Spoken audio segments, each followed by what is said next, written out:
Hi guys, welcome back to Moments with B. Good morning, good afternoon, good evening, depending on the time or wherever you're watching me from. Welcome back to Moments with B. So today I'll be showing you guys how I use Viva Coke, Viva Bar Soap, Viva detergent to transform it into a brand new bar soap. First off, you have to grate your bar soap. I was trying to use that first grater, but it was giving me a hard time. So I had to use this one. So if you have this particular one, I'll advise you use this one. When you grate it, it will come out exactly this way. And when it comes out this way, all you need to do is to get your pot, pour in your grated soap in it. When you add it, the next step is for you to go in with your Coke. Don't use everything.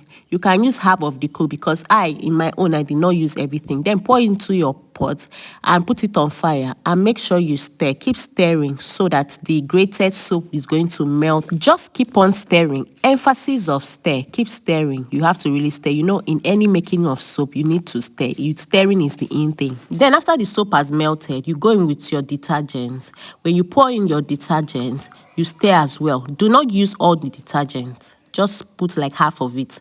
And as you can see, when it gets this foamy, you already know that your soap is ready. And when it's ready, you bring it down. Don't keep it too cool. Immediately, you pour it into your containers. Then you keep it for like 4 to 5 hours. After 4 hours, you go take it out and this is how it's going to come out. It's actually very strong. Most people will think that it's very soft. It's not soft at all. It's very, very strong. Just look at how I'm even struggling to slice it. Anyways, I'm slicing mine because I want to be using it for a very long time. This alone can last me for the next 5 months or so because I don't really wash. I'm just going to use it to wash plates and some few clothes. That's just it. And look at how foamy it is. So let me know, will you be trying this